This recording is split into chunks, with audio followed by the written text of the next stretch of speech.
Então, hoje nós vamos trabalhar o ambiente do lar, que é um ambiente complexo e que pode ser referência para muitas situações. Se você vai atender uma pessoa doente em casa, não é? Ou mesmo um lar doente, uma estrutura de convivência doente.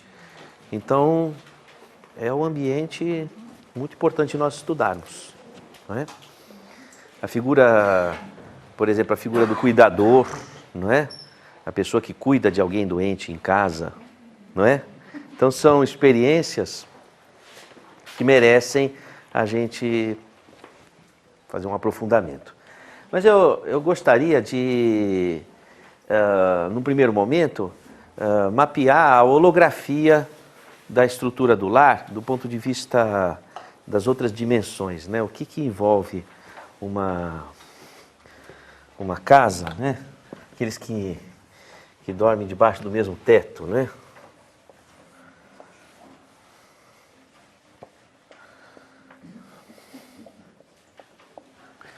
Eu sou ruim de geometria, viu? Desenho. Tá mais ou menos, sei lá.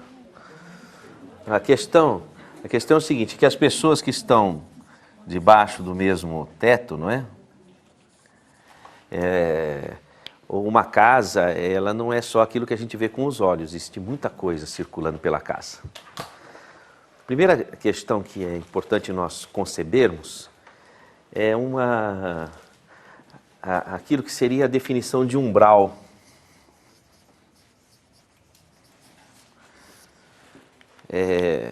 Por exemplo, o umbral da porta, o que é o umbral da porta? É um território de passagem, não é? Olha, por exemplo, a Beth passará pelos umbrais da porta. Passou.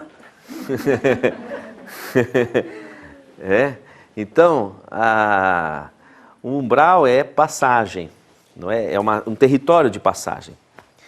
E vamos dizer assim, o umbral ele está localizado no território de expressão do pensamento das pessoas. Então, os pensamentos e as nossas atitudes, aquelas que não adentram a espiritualidade de luz, eles ficam no umbral, ou seja, ficam naquele território de transição. Então, toda ideia, todo pensamento, toda emoção, todo conceito, toda atitude que não é possível chegar até o território de luz, fica nos umbrais. E isso forma uma massa vibratória, onde habitam os espíritos de mesma sintonia. Esses espíritos, eles se alimentam das atitudes, das emoções, dos pensamentos, das situações, das ações, ou a atitude já falei, das situações, dos conceitos, enfim, de tudo aquilo que não é possível se levar para o plano de luz, fica aqui no umbral. E as pessoas interessadas nesse domínio é que vão ficar aqui. As pessoas no mundo espiritual, interessadas nesse domínio de atitudes, emoções, pensamentos, situações, conceitos, as pessoas que partiram para o outro lado e estão interessadas nesse domínio, elas ficam no umbral. E o umbral, ele é uma habitação do território vibratório nosso, criado a partir de atitudes, emoções, pensamentos, situações e conceitos que não são possíveis levarmos para o plano de luz. Não sei se ficou complicado. Ele fica ao redor da Terra, ao redor do planeta. fica, vamos dizer assim, o Rubens falou, fica debaixo do nariz, né? É o território de expressão da nossa mente, vibratória, não é? Então é imediato, fica aqui, não é? Convive conosco, deve ser, falando geograficamente, que eu acho que é o que você quer saber, vai até as nuvens, vamos dizer assim, até os cimos, depois não vai mais. Então, não diz que os anjos estão sobre as nuvens? Quem não é anjo está embaixo da nuvem. Entende? Então, ficou mais simples assim? Então, vamos dizer, se nós formos mapear do nosso domínio esse território de intenções também, puxa, intenções,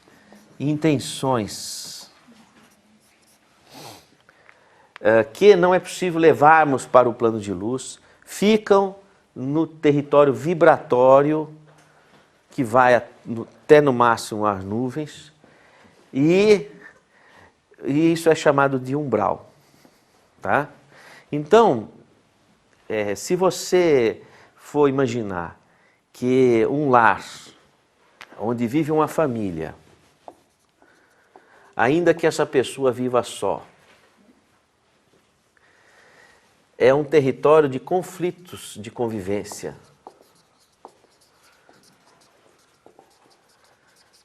Ou a pessoa só, conflitos de consciência.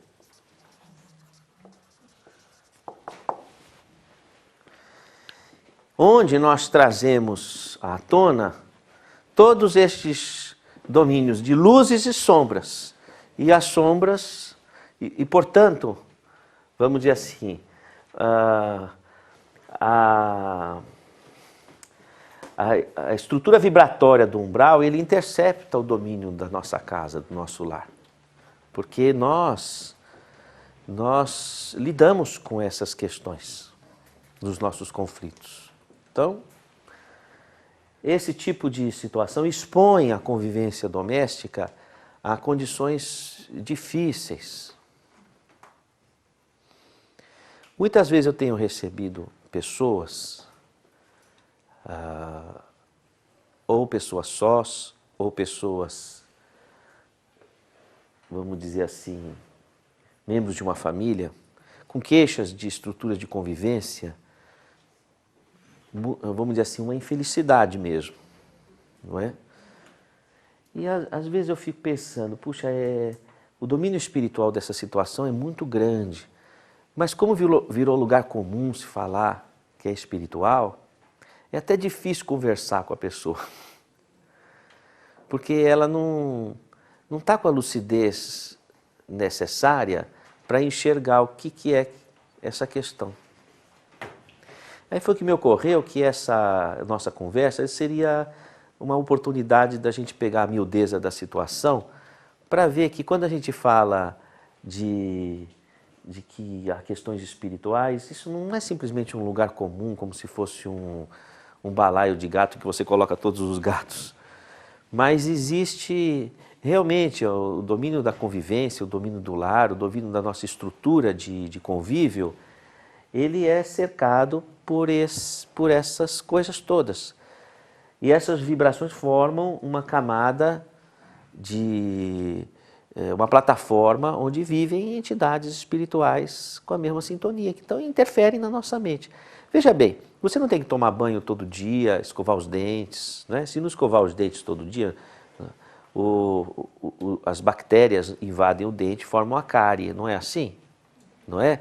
Se você não tomar o banho também, você expõe a sua pele a infecções fúngicas, não é? Então, veja, nós estamos constantemente nos protegendo de agentes estranhos. Constantemente. Puxa, toquei lá num local público que eu vou me alimentar, eu vou lavar minhas mãos, não sei o que tinha ali, não é? Não é assim? Não é normal? Criança chega em casa brincando no quintal, né? Lavar as mãos. Não é assim? Então, tem que ir no dentista tirar o tártaro, não é? Então, não é estranho para a natureza esse tipo de situação em que nós convivemos com os domínios daquilo que pode nos causar mal. Só que a medicina, ela conhece com alguma profundidade, ela conhece o sistema imunológico, que nos defende quimicamente dos agentes químicos, mas não conhece o sistema imune que nos defenda do âmbito vibratório. Não sei se está claro a questão. Uma comparação muito interessante que é feita na obra psicográfica de André Luiz é o seguinte, isso está em Nosso Lar. Um botânico, ele classifica a floresta a partir do que ele observa das cascas das árvores. É a medicina, é a ciência, aquilo que ela está observando daquilo que realmente existe. Então você imagina que vamos supor que você fosse um desenhista, talvez até você seja, você fosse desenhar uma floresta em identidade de como que é mesmo, uma Mata Atlântica. Só que você só vai desenhar as cascas que estão caindo. Como é que fica essa floresta? Ela fica muito pobre, não é? Muitos buracos vazios, fica estranho, talvez nem dê para identificar realmente ali a floresta.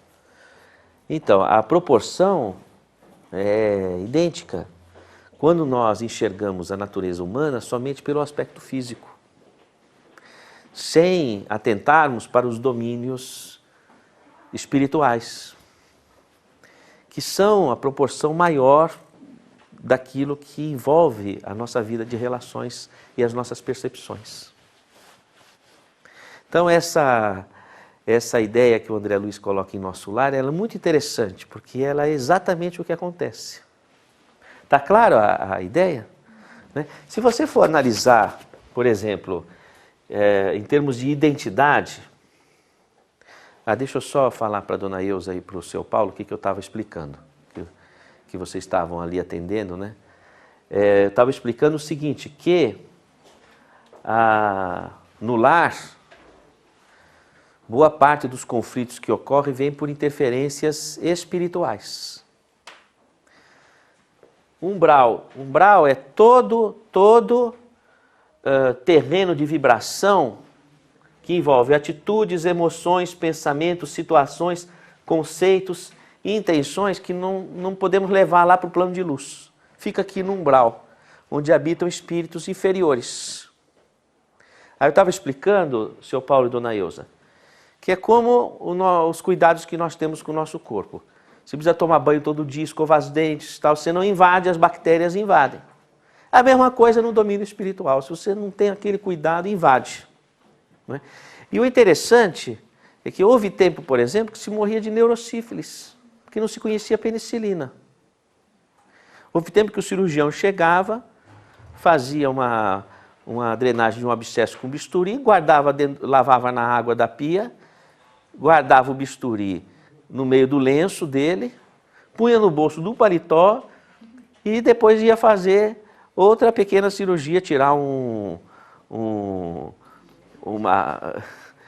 verruga, tirar algum tumorzinho, alguma coisa da pele de outra pessoa, quer dizer, dava uma infecção generalizada. Não se conhecia as bactérias, os domínios, não se conhecia nada disso.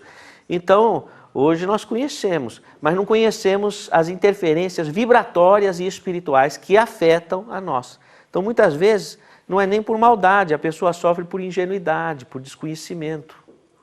E aí ela não se apercebe das situações em que ela está envolvida, por desconhecimento, não é? E aí sofre, não sabe por que está sofrendo, que nem um caipira que esteja no meio do mato, amarelo, sofrendo com uma dor de barriga que ele não sabe de onde vem, e com fraqueza, e são vermes. Mas até chegar um médico e avisar ele, e tratar, ele sofria por vermes, não é? Então, vamos dizer assim, as interferências espirituais, elas são um domínio importante muito pelo desconhecimento nosso, não é? Exatamente isso, como você definir uma floresta pelas cascas das árvores, quer dizer, e todo o resto, que é a maior parte, não é? Bom, vamos pensar aqui uma seguinte questão.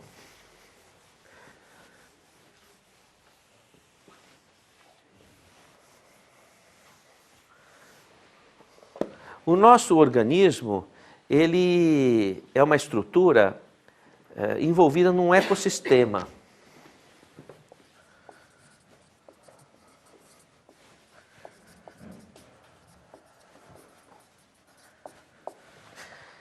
Veja bem, primeiramente o nosso organismo, ele é estruturado por uma porção de seres. Nós administramos uma quantidade enorme de seres. Por exemplo, a pele é habitada por Streptococcus epidermidis. Vos apresento os habitantes da sua pele, Streptococcus epidermidis. O que acontece se não houver Streptococcus epidermidis na sua pele? Mofa, ou seja, cresce fungos. Então as bactérias, os Streptococcus epidermidis, protegem a sua pele para a pele não mofar. Tinha uma paciente minha que dizia o seguinte, que ela tinha um corrimento que não sarava nunca, por Cândida albicans. E não havia ginecologista que curasse, etc, etc e tal. E ela dizia, eu estou mofada. O mundo é mofado. Porque são os habitantes da flora fúngica, né?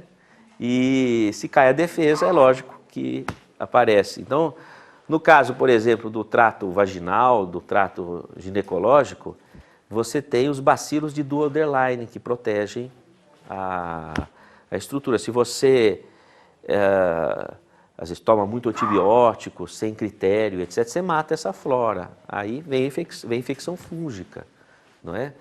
A boca é o Streptococcus salivaris. E quer dizer que se você pensou que estava só naquele beijo de amor,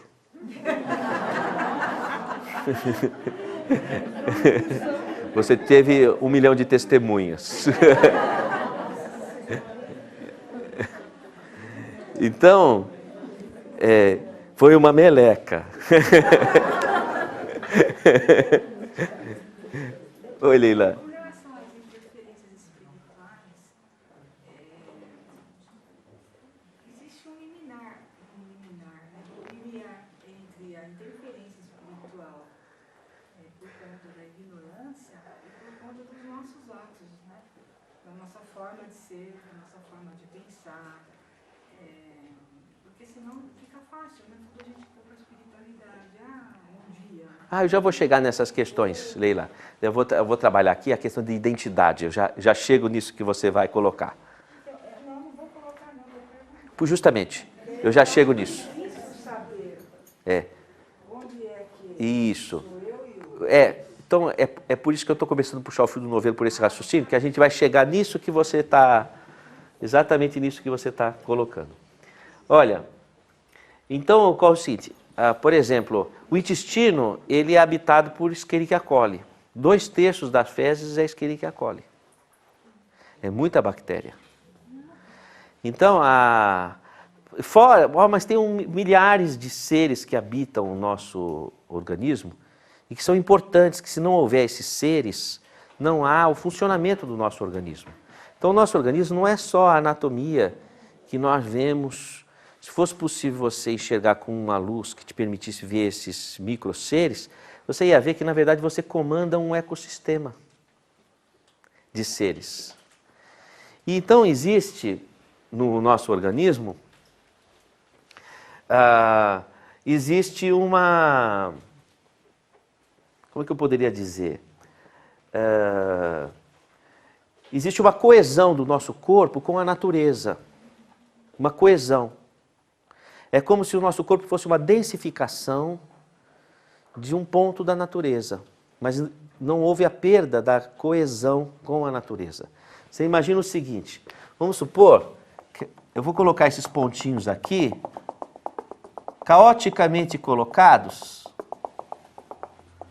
não é? Então, cada pontinho desse é um elemento da natureza. Mas vamos supor que eu pegasse alguns desses pontinhos e começasse a concentrar aqui. Então, eu vou formar um corpo a partir dos pontos que eu estou concentrando nesse território. Como o açúcar da limonada que deposita no fundo do copo, você concentra ali. Então o nosso corpo, ele é uma concentração de elementos da natureza, mas que sustenta uma coesão com a natureza. Essa coesão fica mais objetiva, mais clara, por exemplo, quando a gente fala de respiração.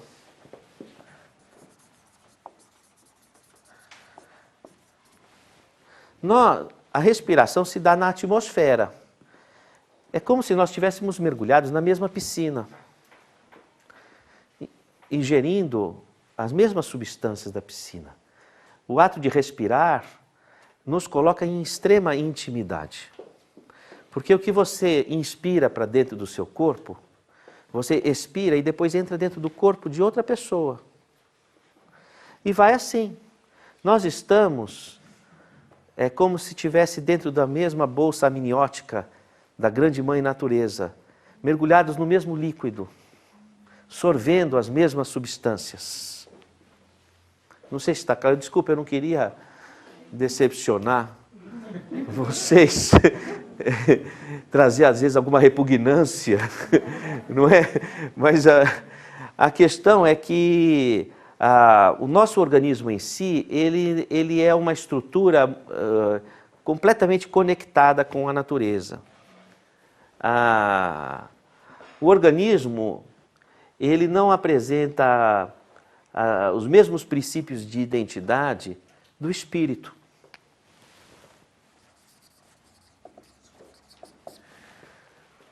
O espírito, ele já apresenta nuances próprias dele. A individualidade vem do espírito. O nosso organismo, ele traz parcos reflexos de uma individualidade. Ele é como eu disse, a coesão de elementos da natureza. A nossa identidade vem, em essência, do espírito. Tanto, por exemplo, o seu corpo foi estruturado a partir de elementos químicos, celulares, do seu pai e de sua mãe. Mas você, como espírito, não. Então, uma gestação é uma gestação de um novo corpo, mas não é de um novo espírito. Porque aquele espírito, você, apresenta uma origem pregressa, como diria Jung. O bebê humano não é um papel em branco com uma história para ser escrita. Nós já chegamos com uma história de um passado que nós não concebemos. Mas a estruturação do organismo dentro do útero é apenas do corpo e não da pessoa. E, portanto, pai e mãe é uma circunstância. Ser pai e ser mãe é uma circunstância, porque aquele ser que está reencarnando, ele já tem uma história.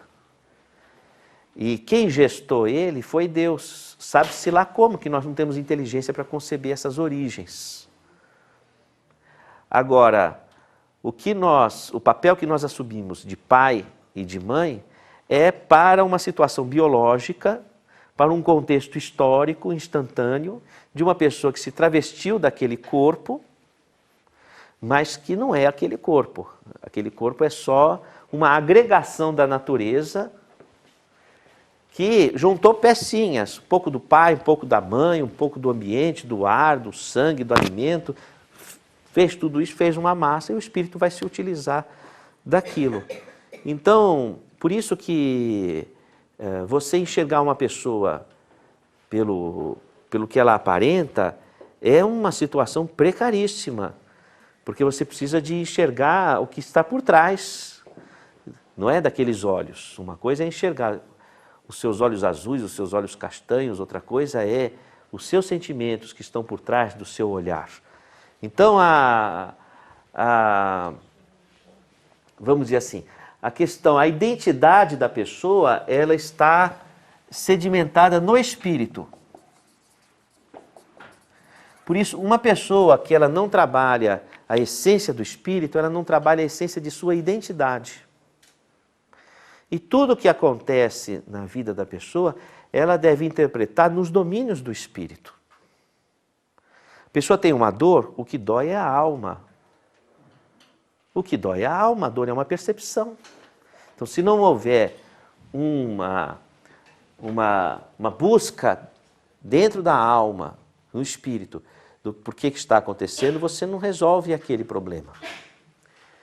Por isso, voltando para a questão do lar, que muitas vezes nas dificuldades da relação de convívio, a pessoa se debate com situações insolúveis, com grandes labirintos de entendimento da convivência, e muitas vezes o que está acontecendo são coisas do domínio do espírito, porque em essência é a grande força motriz de tudo que está acontecendo. E os domínios do espírito apresentam leis complexíssimas, que nós vamos estudar algo aqui hoje. Leis complexíssimas. Então, às vezes eu falo para o paciente, olha, puxa, existe na relação com o seu pai, com a sua mãe, ou na família, ou com a sua esposa, etc., ou seu esposo, tem questões espirituais. A pessoa pensa assim, puxa, é o lugar comum, sempre falam problemas espirituais, mas não é que a questão é que em essência, os nossos corpos, eles são casca de árvore, a grande questão está na fonte, nos domínios do espírito. E o espírito apresenta também uma contingência, vamos dizer assim, relevante, em que o corpo é reflexo disso, porque o espírito, quando ele vibra, ele plasma nos campos magnéticos, porque na verdade não existe o vazio do espaço, mas ele plasma nos campos aquilo que ele sente, aquilo que ele pensa, e aí ele estabelece as sintonias e as conexões. Então, não tem como, da mesma forma como não tem como o indivíduo pensar a pele sem o Streptococcus epidermidis, não tem como a pessoa sentir ou pensar sozinha. Ela sempre sente e pensa com companhias que estão com as suas sintonias. Então você imagina, se você está com um conflito insolúvel, que você não está conseguindo resolver, e aquilo te angustia, bom, e você não tem controle sobre aquilo, é porque não é mais só você. Tem interações espirituais emaranhadas com o teu caso. Raciocine, se você imagina uma situação conflituosa, que você não tem domínio sobre aquilo que está acontecendo, é porque não é só, você não está só, você está com um emaranhado de interligações que dificultam as suas decisões, dificultam você encontrar o seu norte, o que você deseja, a palavra certa da hora exata, a atitude correta do momento certo, dificulta. É como dizer assim, você já ouviu dizer, preciso me encontrar. Mas se você é você mesmo, como que você precisa se encontrar? Olha você aí.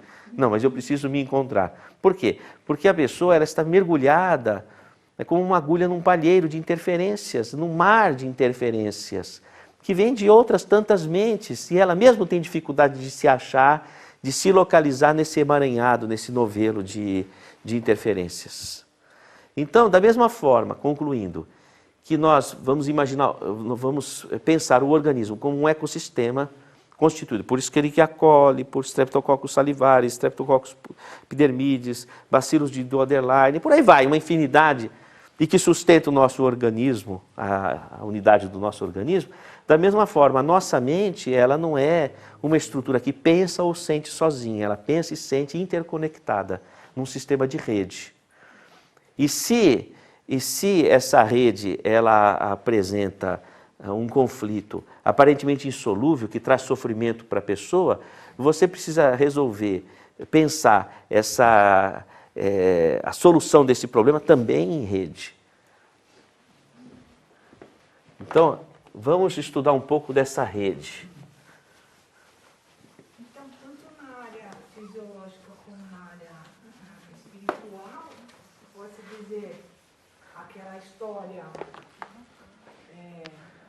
judia que a cada conto diz assim, que bom, que mal, talvez, quem sabe. Porque é bom que se tenha essas organelas no nosso corpo. Elas têm uma função. Tem uma função importante no intestino. É. E essas interferências espirituais, não seria a mesma coisa? Então, vamos então estudar um pouco desse domínio. Por exemplo, na sociedade, a rede que nos interliga em sociedade, é uma rede com, vamos dizer assim, com uma estrutura um tanto quanto laceada. Você tem compromissos regidos pelas leis e a convivência ela é mais fluida. Você se desentende com alguém na rua, alguma coisa assim, depois você não encontra mais a pessoa. Você não se preocupa em dar aquela buzinada, porque você não vai mais encontrar com aquela pessoa, então você dá aquela buzinada, aquela farolada, não é? Que nem tinha eu estava com o carro diminuindo a velocidade para entrar na garagem do prédio onde eu morava. E o rapaz foi lá me buzinando, me farolando, porque eu estava devagar, mas eu ia entrar. Mas ele também ia, só que ele ia entrar rápido. Aí eu entrei e ele entrou, e pegamos o mesmo elevador. Mas ele já tinha me xingado, ele já tinha... Eu sei lá por que motivo, ele estava com pressa para entrar, mas não imaginava que eu ia entrar também, não é? Você já imaginou, você está aqui atrasado para a aula na cercania, você dá uma buzinada e tal, encontra com o seu colega aqui, né? Os dois estavam vindo, não é? Mas na sociedade, as linhas de tensão de força coesiva, elas são mais laceadas. Mas e aí, o que deu? Não é? Eu não fiquei quieto, eu não falei nada, eu fiquei na minha, ele ficou na dele, assim mesmo. O que ia falar, né? Vai falar o quê?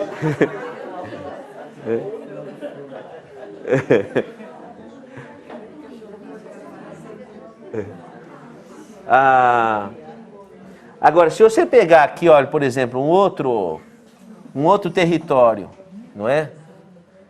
Um outro território seria o território do trabalho. Aí já é mais complicado, você vai encontrar com a pessoa todo dia.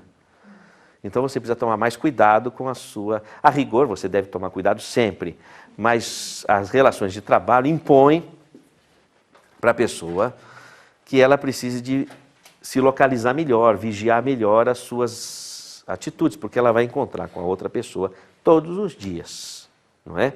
Então, as redes de tensão de força, elas são maiores do que no meio social, não é? Você saiu no carnaval com aquela fantasia mostrando tudo, ficou tudo bem, mas no trabalho você não quer que ninguém saiba, né? Então, de máscara, né? Aí, agora vamos colocar aqui o círculo de amizades, que é um fragmento da sociedade. Já, por exemplo, no trabalho você se desentende com alguém, não é? E você pode ter uma convivência profissional e não precisa entrar na intimidade da questão, não é? Então, o trabalho Agora, na amizade, não. Se você se desentendeu com um amigo, você vai precisar de conversar com ele, senão você perdeu a amizade, você saiu do circuito da amizade, você vai precisar de se entender com a pessoa, não é? Então, já a pressão, a rede de pressão, ela é maior. Bom, agora vamos colocar um território onde a rede é mais estreita, que é a grande família. Porque, por exemplo, você pode perder um amigo e tal, mas aquela tia que mora não sei aonde vai ser sempre sua tia, não tem jeito. Você pode até se desentender com ela, mas no enterro dela você vai ter que ir. Ela sempre foi sua tia. Entende? Então, a questão é que são elos estabelecidos que não tem como você romper. Então, já tem uma pressão da rede de interatividade maior, não é? Na grande família.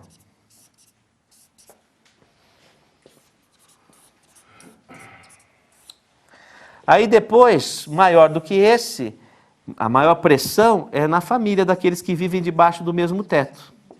Aí não tem jeito, porque você, por exemplo, na grande família, você pode na festa de Natal dar um sorriso amarelo, um presente mais ou menos, e ficou tudo resolvido. Não é?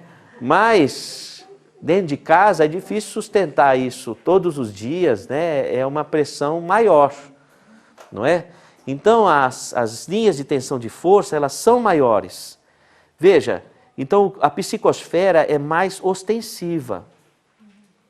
Então, por exemplo, você está aqui no meio, na sociedade, na rua, etc., existem interferências espirituais que podem sobrenadar o seu campo psíquico. Mas não necessariamente elas vão aderir ao seu campo, é um campo com redes muito frágeis. Já no trabalho, a coisa pode pegar mais.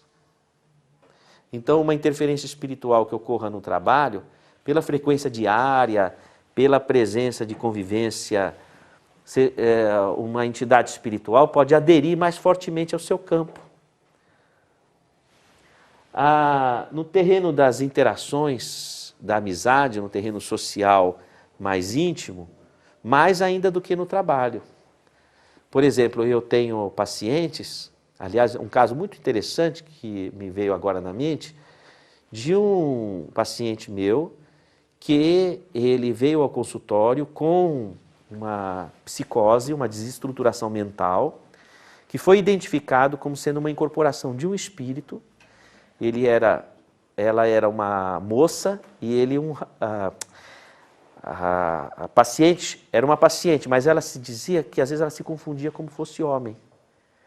E ela, quando ela alterava a identidade, você identificava o amigo que havia desencarnado.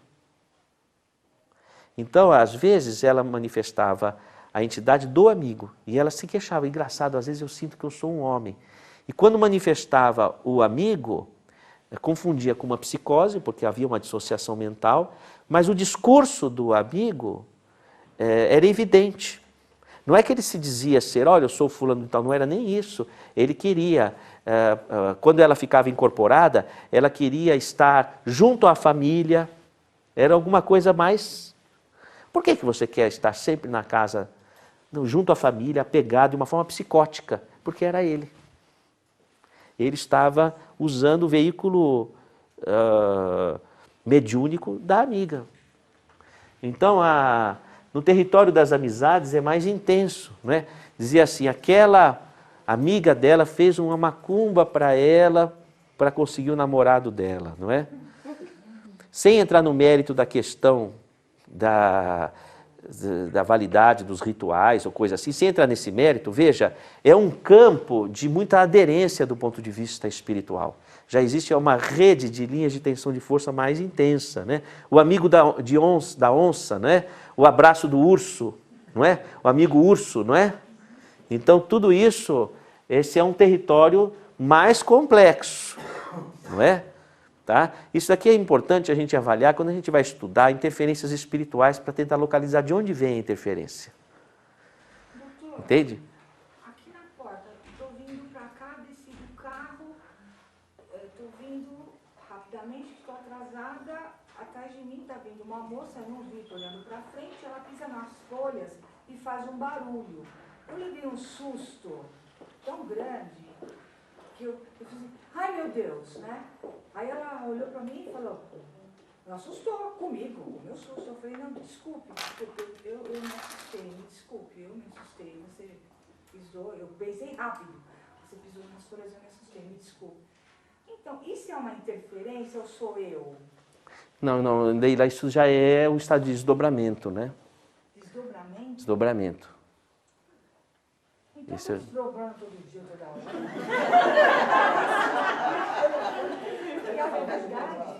É verdade? Esse é o estado de desdobramento. O que vai acontecer? Por exemplo, você tem uma pessoa, não é? Uma pessoa, ela vai se tornar mais ou menos vulnerável também conforme a sensibilidade que ela apresenta às condições de sensibilidade dela. Uma pessoa em desdobramento, ela fica mais sujeita a esses domínios, não é? A pessoa em desdobramento, normalmente, ela vive de uma forma mais acentuada a interferência desse domínio espiritual. Então, ela tem uma acentuação da percepção. Seria o caso da distração? A pessoa está distraída, ela está... Está em desdobramento. Desdobramento, não é? Voltando aqui à questão, veja bem, você vai localizar de onde vem aquele problema espiritual, entende? Você precisa estudar as probabilidades, né? De onde pode estar vindo. Você veja que, por exemplo, na família, onde as linhas de tensão de força são mais ostensivas, é sempre mais provável que a interferência espiritual surja a partir desse domínio do núcleo familiar, onde existe uma agitação psíquica muito mais intensa, muito mais ostensiva. Então, a interferência do mundo dos espíritos sobre o núcleo familiar é muito mais provável, muito mais ostensiva. Por quê? Porque existe um campo mental muito mais interagente, não é? Então, por isso que em medicina, em psiquiatria, por exemplo, você não... É importante, em muitos casos, você precisa atender a família. Você não pode atender só o paciente, você precisa de se estender ao atendimento da família. Porque a questão envolve um núcleo familiar e, às vezes, aquele paciente é epicentro de um problema da família. Ele ancora uma problemática da família. Então, você precisa tomar cuidado para não fazer um julgamento de que aquele problema seja restrito à pessoa. A pessoa pode estar ancorando o problema da família, que é muito diferente, sabe? Porque o que acontece? Via de regra, se você toma aquela situação como sintoma restrito à pessoa, você não chega a solução nenhuma. E de repente a pessoa é até rígida, mas é hipersensitiva e ela ancora os problemas da família. É o olho do furacão, vamos dizer assim, não é? Depois da família vem a vida conjugal. Porque, vamos dizer assim, você pode até mudar o teu horário do café da manhã para você não encontrar com tal ou qual pessoa, passar uma semana sem se conversar, um vem mais cedo, chega mais tarde, fica aquele ambiente difícil em casa, mas até dá para levar. Agora, o casal vai ter que deitar na mesma cama. Como é que faz? Não é? Mas se for enfrentar a relação, vai ter que deitar na mesma cama, não tem jeito. Não é? A pressão psíquica é muito mais intensa. Não é? Por exemplo, não dá para você, num relacionamento a dois, não dá para enganar. Não dá. Como é que você vai enganar sentimentos? Até as reações fisiológicas não dá para enganar. Você vai ter um envolvimento, não é, corporal, o corpo denuncia, não é? E não tem como você fingir. O corpo denuncia. Então, a vida conjugal é mais complexo ainda. Então, vamos dizer assim, é uma força de pressão psíquica intensíssima e, portanto, intensíssimo campo de interferência espiritual. Tanto que as obsessões, elas vão agir na pessoa, dominantemente as obsessões agem na autoestima da pessoa como homem ou como mulher.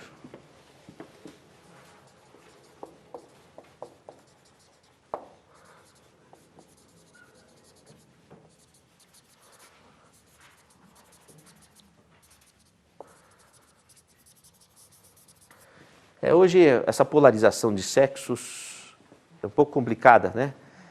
Mas vamos dizer assim, se você não for nem polarizado para o homem, nem polarizado para a mulher, entenda que vale qualquer contexto que esteja entre um e outro, não é? Que hoje a questão de gênero é uma coisa complexa, né? A autoestima da pessoa naquilo que diz respeito ao seu gênero, não é? Então, aí que dominantemente a obsessão pega. Então, às vezes a pessoa, até pessoa caridosa, filantropa, dedicada, mas tem baixa autoestima como homem ou como mulher, é um campo que pode entrar, interferência espiritual. Por isso que Jesus tinha uma sabedoria imensa, amar o próximo como a ti mesmo. Que normalmente as religiões lembram amar o próximo, mas não lembram a ti mesmo. A ti mesmo é chibatada, pá, pá, não é? Então, amar o próximo sem deixar de cantar a sua própria canção. Como é que faz? Não é verdade? Porque senão você cria um problemão. Porque na vida conjugal, que é quando você se dispõe a formar o par, o campo, a psicosfera habilitada para, vamos dizer assim, que abre o campo para o mundo espiritual é a mais intensa que existe. Não disse Jesus assim, onde houver 2 ou mais pessoas reunidas em meu nome, ali eu estarei? Não é? Começa na relação dual, não é? A Bíblia começa com a relação de 2 pessoas. É o campo, tudo originou de 2 pessoas. Então, esse campo, ele é um campo extremamente interagente com o mundo espiritual e é um território... A autoestima da pessoa, nesse sentido, é um campo muito aberto para interferências espirituais. Oi, Beth. É por isso que essa interferência maior tem a ver com o que o casal vai fazer, não vai trazer mais espíritos? Não é ele que vai conceber essa entrada a mais de espíritos? Também tem isso, né? Da família e da reencarnação. Também, poxa, é interessante a ideia que você está colocando, né? Já fisiologicamente, não é? Mas além disso, existe... Você pode ter uma pessoa, por exemplo, que ela é só. Mas na mente dela, ela vive uma busca. Pelo par, pela companhia, mas ela é só. Essa busca, ela é um campo que se abre nesse território. Nesse território. Então, as maiores angústias humanas dizem respeito ao relacionamento a 2. Não é? É o campo psíquico mais complexo que existe. Você vê, desde Cleópatra e Marco Antônio. Antes deles ainda. Por isso, se você está sofrendo com algum problema nesse território, saiba, normalíssimo. E se você está sofrendo muito, então mais normal ainda, porque aqui se sofre muito mesmo. Entendeu? Por que Freud, quando ele vai analisar o psiquismo, ele chega na sexualidade? Porque, na verdade, ele percebe esse território aqui. Então, quando ele vai investigar, ele começa a perceber que é um território... Então, a sexualidade não é só uma questão de fazer sexo debaixo do lençol, não é a questão. É a questão da convivência, da expectativa de ser desejado, ser querido, ser abraçado, ser acarinhado, ser bem recebido, ser atendido, assistido, enfim, é aquela, não é? E esse é o mais, se você sofre muito disso, é porque você é uma pessoa normal. Porque é o território mais complexo que existe, é esse terreno, tá? Enfim, o que é mais complicado do que a vida conjugal é a convivência consigo mesmo.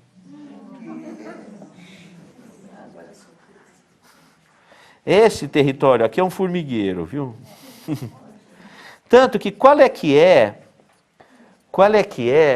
a maior penalidade aqui, por exemplo, um preso, ele é preso. Dentro da prisão, qual é a maior penalidade que tem? A solitária. Você vai estar condenado a conviver com a sua consciência. Ele fica louco, não é? Então, porque o mais difícil é nós convivermos com a nossa consciência. Esse é o mais difícil. Tá?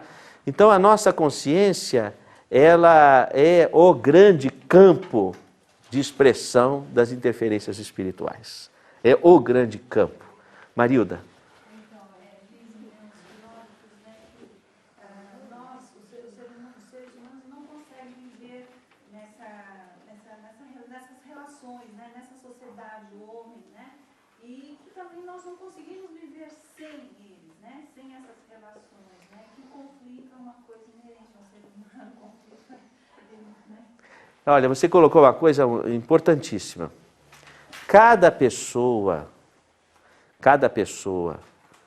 seja encarnada ou desencarnada, do nosso convívio, é um degrau da escada de Jacó que nos leva a Deus. Se faltar alguém, falta um degrau, você não chega a Deus. Então, o que acontece? Cada pessoa traz um olho mágico que permite enxergar um fragmento de Deus. Para você juntar cada pecinha para enxergar ou entender Deus como um todo, você precisa de conviver bem com todas as pessoas. Quando você rechaça alguém, você está tirando de lado um pedacinho, um fragmento do universo, que você não vai enxergar enquanto você não conviver com aquela pessoa. Não sei se estou sendo claro na questão. Então, cada pessoa traz uma visão, um pedacinho do universo que nos permite entender o universo, entender a Deus. Outra questão também de fundamental importância. Nós não temos distância focal para nós enxergarmos a nós mesmos.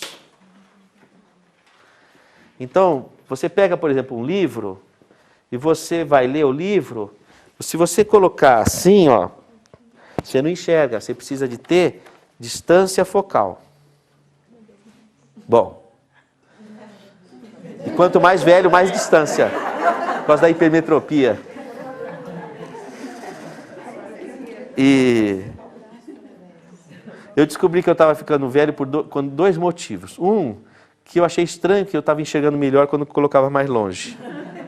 E outro, que eu já não alcanço o dedão do meu pé. Você sabe, né? Quando a gente é bem novinho, a gente põe o dedão do pé na boca, né? Vai ficando velho, você não alcança mais, né? Vai distanciando, distância pé-cabeça é maior. Né? Oi. Como é que fica o conceito do livre-arbítrio de todo esse raciocínio aí? Ah, tá. Eu acho que eu estou pensando, mas não sou eu que estou pensando. Ah, então já chego lá. Vou só complementar aqui, que também é mais ou menos o que a Leila estava colocando. A questão é o seguinte, você, portanto, não se enxerga. Então você vai se enxergar no outro. Porque o outro, o que é o outro? É o que você percebe dele. E o que você percebe do outro, nada mais é do que uma parte sua. Porque você não enxerga o outro, você enxerga o que você presume da pessoa. Né? Por exemplo, você não enxerga essa parede, você enxerga o que você sente e pensa daquela parede. É isso que você enxerga. Então, quando você coloca o outro de escanteio, você colocou um fragmento seu, a possibilidade de você enxergar um pedaço seu. Então você só vai ter uma visão integral de si mesmo quando você for capaz de conviver e amar todas as pessoas. Porque cada pessoa vai espelhar um fragmento seu. Então também tem essa contrapartida. Além de enxergar a Deus, é enxergar a si. Não é? Daí a questão da semelhança. Fomos feitos à imagem e semelhança de Deus. E enxergar a si através do outro. E a gente faz a terapia para a gente passar a entender-se. É. E cada coisa... O que é uma psicoterapia? É você ter alguém como referencial para se enxergar a si, pela impossibilidade de você fazer isso por si próprio. Porque não há distância focal. Se autoconhecer. Então você coloca uma pessoa que possa espelhar você, ou seja, que possa ajudar você a se enxergar, porque essa pessoa tem mais distância focal. E por que é melhor uma pessoa que não seja do seu círculo de convivência? Para que haja a distância focal, efetivamente. Senão não há, a faculdade de espelhamento é difícil, não é? Agora, vamos dizer o seguinte, o que movimenta a pessoa nesse universo? O que movimenta a pessoa nesse universo é a vontade. A vontade que leva à capacidade de tomar decisões.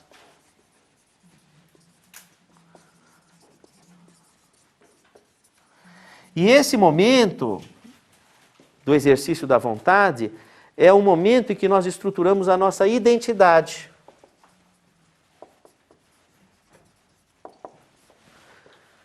Esse é o momento que nós estruturamos a nossa identidade. Por quê? Quando nós acionamos nossa vontade. Por quê? Porque o momento de uma decisão somos nós que tomamos, não tem ninguém que toma por nós, nem Deus. Esse é um ponto cego. Nessa hora, na hora de você tomar uma decisão, Deus não está com você, entre aspas. Quer dizer o seguinte, Ele não vai fazer isso por você. É você que vai tomar aquela decisão. E tomar decisões, ou seja, o movimento da vontade, fortalece a sua identidade e faz com que você consiga se discriminar, ou seja, se localizar no meio de um universo de interferências. Então a vontade, ela é a base mais fundamental para alcançar essa identidade. E o livre-arbítrio é, na verdade, a nossa possibilidade de escolha. Isso é o livre-arbítrio, de acionar a nossa vontade. Agora, o nosso livre-arbítrio, ele é limitado à nossa evolução. Mais liberdade, quem tem mais responsabilidade.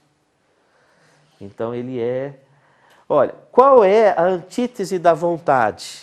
O que faz com que a gente perca o poder sobre a nossa identidade? É a revolta.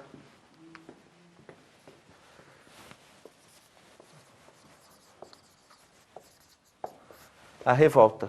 A pessoa, quando ela está revoltada, ela perde a lucidez. Pela revolta. A revolta, ela distancia muito a pessoa das possibilidades espirituais de luz. Das possibilidades de estabelecer escolhas favoráveis. Mesmo que seja uma pessoa que tenha já informações espirituais sobre o simples ato de revoltar-se por alguma circunstância, leva a essa cegueira. Não, Leila, eu não... Estranho isso. Eu não estou colocando a revolta em algum contexto, eu estou falando da revolta com a vida. Não é? Porque quando a pessoa se revolta, ela na verdade, a revolta, a pessoa está dizendo assim, eu estou contra o movimento do universo. Então, na medida... Mesmo que a pessoa frequente um centro espírita, leia, faça evangelho e tudo mais, quando acontece algo e ela cai na revolta, acontece isso. Então, Leila, o que é frequentar um centro espírita, ler um evangelho? O que é isso? O que é? É uma pessoa. Hã? Não. Eu posso frequentar um centro espírita a vida inteira e não ter nenhum desse valor. O que é frequentar? Na verdade, o foco da questão é o que você absorve, que experiências você busca e que sejam transformadoras para você. Porque a gente precisa tomar um pouco de cuidado com essa questão. Você está frequentando o centro? Que bom. Sim, mas como você está frequentando? O que você está assimilando? Não é?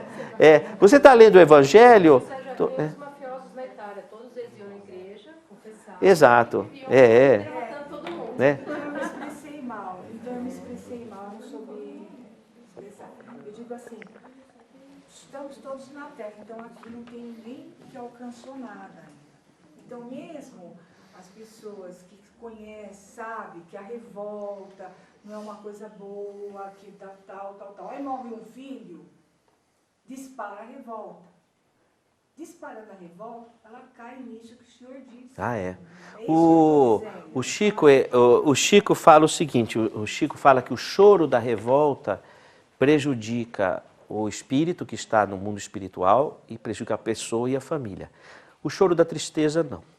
Chore por tristeza, por saudade, mas não por revolta, porque senão dificulta. Não é? Outro dia eu estava conversando com um rapaz e ele estava revoltadíssimo porque o namorado dele trocou ele por outra pessoa, mas trocou assim de uma forma abrupta e, na verdade, o outro estava interessado na parte financeira dele. E ele se dedicou amorosamente àquele namorado. Aí, e ele estava assim, desnorteado. Como é que pode? Tudo que ele fez pela pessoa, tudo que ele amparou, tudo que ele ajudou, tudo, como é que pode ele fazer isso e tal, e tal, e tal, e tal, e tal, e tal. E eu percebia que quando ele falava, e uma pessoa muito inteligente, muito capaz, conhecedora das questões espirituais e tudo, mas você não tinha como conversar, porque ela estava hipnotizada pela revolta. A pessoa não admitia que o outro tivesse deixado ela para trás. E ela não enxergava outra coisa na vida a não ser que ele tinha sido passado para trás. Então, isso daí acaba criando uma fascinação. Então, a revolta, ela neutraliza a lucidez da pessoa, você não consegue nem conversar com a pessoa. Quando Joana, a esposa do prefeito de Antipas, Joana de Cusa, ela, vamos dizer assim, chega num ápice de problema dentro de casa, que o marido dela era muito difícil, e ela vai procurar Jesus, e Jesus diz para ela, na hora da crise silencia, para que você possa estabelecer uma boa sintonia. E aí você vai saber dizer o verbo doce ou enérgico conforme a situação. O que ele estava dizendo? Não se revolte, não reaja, recolha-se para que você possa ter uma inspiração. E aí você vai poder dizer o verbo doce ou enérgico. Então o que ele estava dizendo? Porque se ela se revolta, ela não estabelece conexão que lhe permita tomar uma decisão acertada. Então, a revolta ela é a antítese da possibilidade da pessoa acertar. E a pessoa, para que ela possa trafegar nesse universo, ela precisa de... Qual é que é o sentimento, o sentimento que abre caminhos? É o da esperança. A esperança possibilita o movimento da vontade. A esperança é o meio de propagação da vontade. Se não houver esperança, a vontade da pessoa vai percorrer o quê? Agora, a esperança não é esperar. A esperança é, frente ao acionamento de uma atitude, você observa que é possível se chegar a algum resultado. Por exemplo, o paciente veio ao consultório com uma pneumonia pneumocócica. Eu prescrevi penicilina. Disse para ele, em 14 dias você não tem mais febre e nem tosse. Puxa, doutor, o senhor está me dando uma esperança. Estou, mas eu não estou dando uma esperança porque ele vai ficar esperando. A esperança está mobilizada por uma atitude.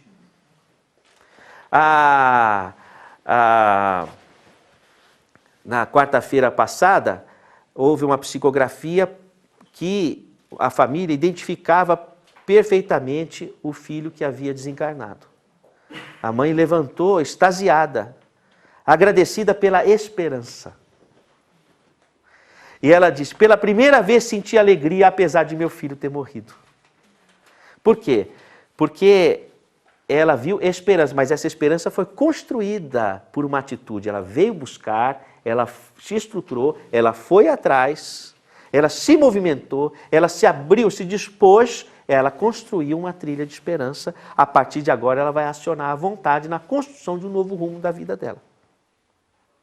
Então, a esperança ela é o campo de propagação da vontade e do acerto de nossas tomadas de decisões. E a revolta é a antítese disso. O que nós vemos nos lares nas casas e que provocam graves perturbações espirituais? A revolta. Então vem a revolta pela briga, um revoltado contra o outro, contra a atitude do outro, a revolta nos mais variados, ou porque o trabalho não está bem, porque coisa e outra não está bem, ou porque não se entende, então vem a revolta. Porque até pode haver o problema, essa não é a questão.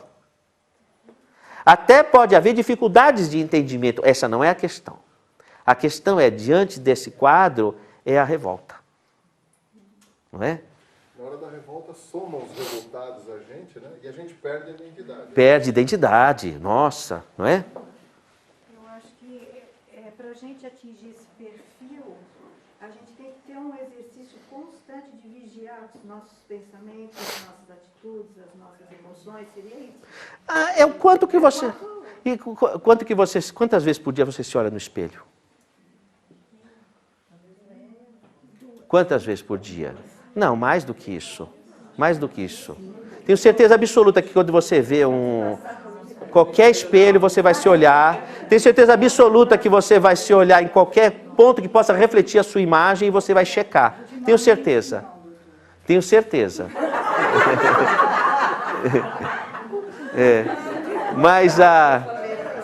Mas o que acontece?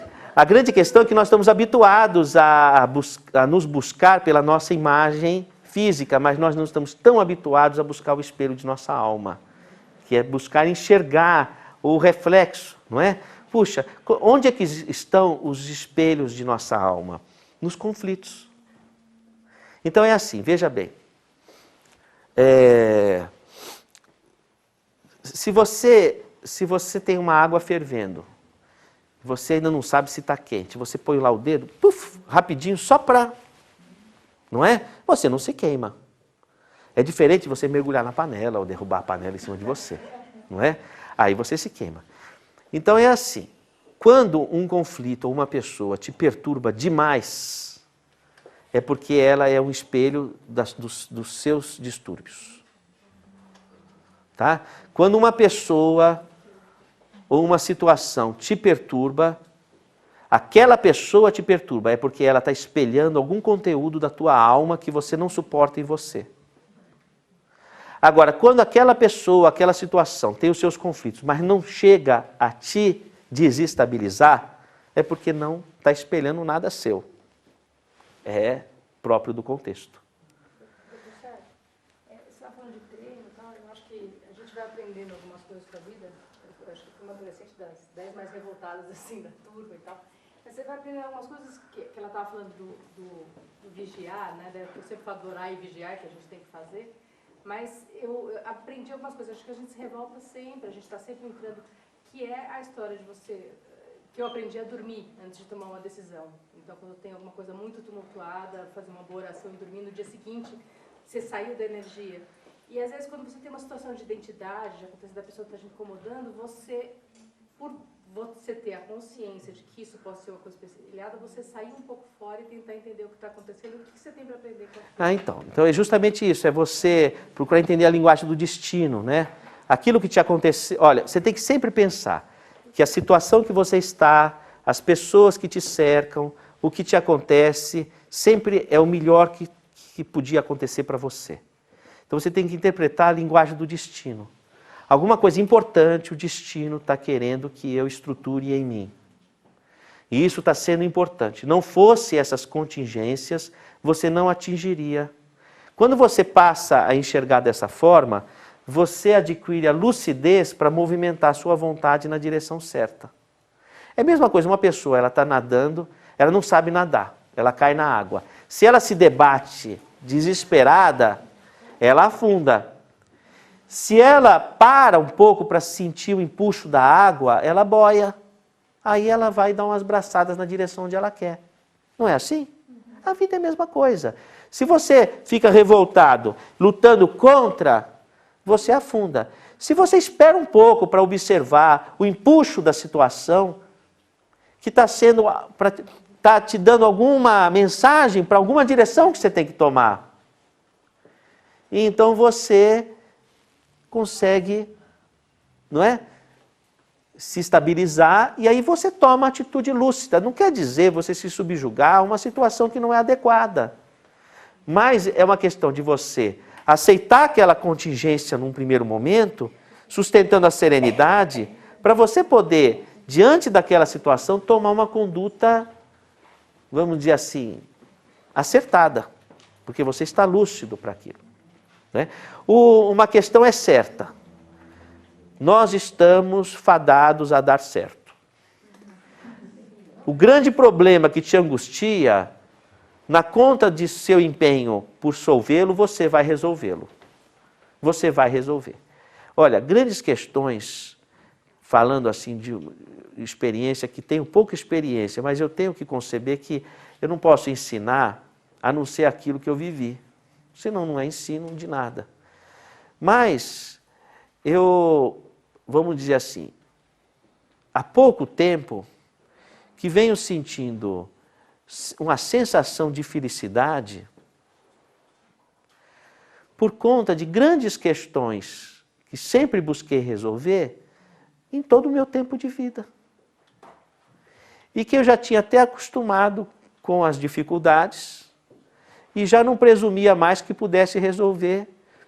E aí eu percebi que toda a força de empenho que eu movimentei não foi em vão. Apesar de eu ter chegado na idade que estou, não foi em vão. Então eu vejo muita gente jovem, desesperada por certos contextos, mas às vezes é mesmo na maturidade que a gente vai resolver algumas grandes questões nossas, e que se não for a força de empenho que nós colocamos agora, a gente não chega lá. Mas a sensação de felicidade, de tudo que você lutou para se superar, passado tanto tempo e você conquistar, é uma felicidade duradoura. Então nós estamos, na medida da força de nosso empenho, nós estamos fadados a solver os grandes problemas com os quais estamos sofrendo. Nós vamos solver. Mas nós precisamos sustentar a vontade firme na direção, não nos revoltarmos, porque muitas vezes vai ser o tempo que vai dizer qual é a hora de nós vencermos o problema. Mas esse tempo nunca vai dizer se nós não perseverarmos com a vontade firme na busca da solução de nossos problemas. Marilda. Posso complementar uma coisinha? Eu vejo assim no atendimento da acupuntura, né? Às vezes a pessoa sofrendo tudo, mas aí eu percebo assim, qual o tamanho da sua vontade para você se curar. E às vezes a vontade da pessoa está bem pequenininha, né? Então o senhor está falando tudo, a vontade... É porque quem se cura é o paciente. O paciente se cura, é dado a você se curar pela sua vontade. Zenaide? Eu acho que a gente precisa lembrar que o tempo é um conceito, né? Porque eu acho que em 20 anos de vida eu deveria ter resolvido. Mas às vezes eu vou precisar de 1, 2, 10 vidas, em termos desse tempo, para realmente solucionar aquela questão. Né? Olha, você veja, confia em Deus e suporte o seu sofrimento e lute mas confie em Deus que se está vindo aquele sofrimento é que ele é importante. Se você tiver confiança em Deus, você já fica mais tranquilo. Não pode se revoltar. Isso daqui vai dar errado.